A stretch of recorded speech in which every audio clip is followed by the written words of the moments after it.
ലേക്ക് shore ഹോസ്പിറ്റലിനെതിരെ FIR register ചെയ്തിട്ടുണ്ടോ? FIR register ചെയ്തിട്ടുണ്ട്. Panangad police സ്റ്റേഷനിൽ FIR രജിസ്റ്റർ ചെയ്തിട്ടുണ്ട്. കോടതിയിൽ എത്തിയോ ഇത്? പനങ്ങാട് പോലീസ് സ്റ്റേഷനിൽ കോടതിയിലും കേസ് കൊടുത്തിട്ടുണ്ട്. അപ്പൊ FIR രജിസ്റ്റർ ചെയ്യാൻ സ്വാഭാവികമായും ഇത് കോടതിയിൽ എത്തിയിട്ടുണ്ടാവും. അപ്പോ അന്വേഷണ പരിധിയിലാവും. അന്വേഷണം നടന്നുകൊണ്ടിരിക്കാം. ചിലപ്പോ അന്വേഷണം നടന്നുകൊണ്ടിരിക്കുകയാണോ രശ്മി?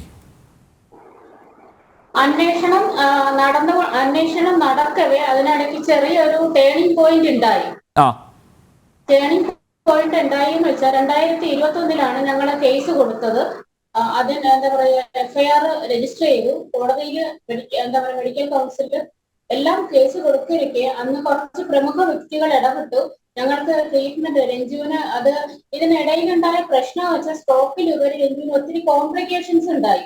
കോംപ്ലിക്കേഷൻ മെയിൻ എന്ന് വെച്ചാൽ സർജറി വൂണ്ട് എന്താ പറയുക ഹീലായിട്ടില്ല, സ്റ്റിച്ച് പ്രോപ്പർ ആയിട്ടില്ല. അവരെങ്ങനെയോ തുന്നിക്കെട്ടി വിട്ട് എന്താ പറയാ ഇത് 1 വർഷം എടുത്തു അത് ഹീലാവാൻ. രഞ്ജുവിനെ ഡിസ്ചാർജ് ചെയ്ത് അവിടെ നിന്ന് ഞാൻ ഇറക്കിയ സമയത്ത് അവന്റെ വയറിൽ നിന്ന് ഇങ്ങനെ കുടുകുട ബ്ലഡ് ഒലിക്കുമായിരുന്നു.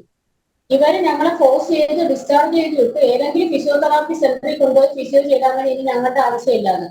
ഞാനിത് അടുത്തുള്ള അവരുടെ റെഫറൻസിൽ തന്നെ ഒരു ഫിസിയോതെറാപ്പിസ്റ്റ് കൊണ്ടുപോയപ്പോൾ ഇവനെ ഫിസിയോതെറാപ്പി ചെയ്യാൻ പറ്റുന്നില്ല. കൈയോ കാലോ ഒന്ന് അവര് പ്രസ് ചെയ്യുമ്പോൾ ബ്ലഡ് കുടുകുട ഒലിക്കുന്നു.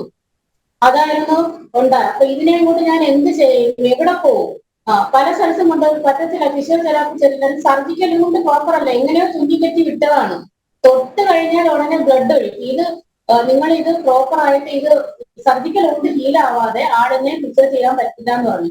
അങ്ങനെ ഞാൻ വീണ്ടും രഞ്ജുവിനായിട്ട് ഒരു റീഹാബിലിറ്റേഷൻ സെന്ററിൽ കൊണ്ടുപോയി.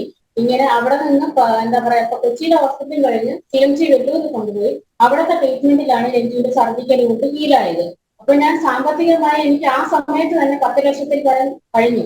ഇനി എന്ത് ചെയ്യണമെന്ന് ഞാൻ അറിഞ്ഞു. ഒത്തിരി രാഷ്ട്രീയ നേതാക്കളെ പ്രമുഖരായ വ്യക്തികളെ കണ്ട് സംസാരിച്ചതിന് പ്രകാരം അവര് ദേശീയമായിട്ട് പറഞ്ഞു ഇങ്ങനെയാണ് കാരണം ഈ ഫോട്ടോ ഒന്ന് കണ്ടാൽ പോലും ആരും ഒന്ന് സങ്കടപ്പെടുന്ന അവസ്ഥയാണ്.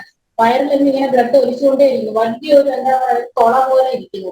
അപ്പോ സംസാരിച്ചതിന് പ്രകാരം അവർ ചെറിയൊരു തുക നമുക്ക് സഹായമായിട്ടുണ്ട്, വളരെ ചെറിയ തുക.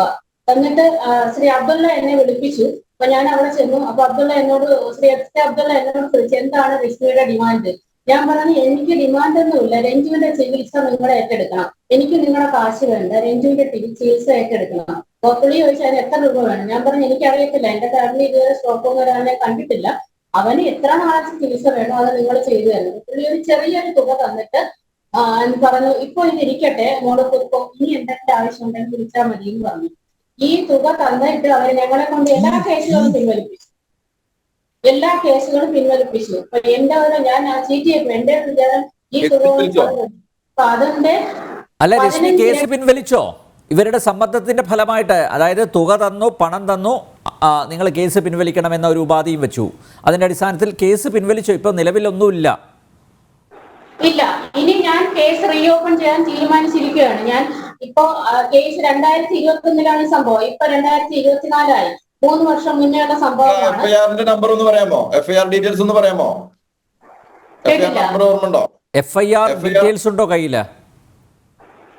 അത് എനിക്ക് ഓർമ്മയില്ല. ഞാൻ എന്റെ കയ്യിലുണ്ട്, ഡോക്യുമെന്റ്സ് ഒക്കെ എന്റെ കയ്യിലുണ്ട്, എല്ലാം എന്റെ കയ്യിലുണ്ട്.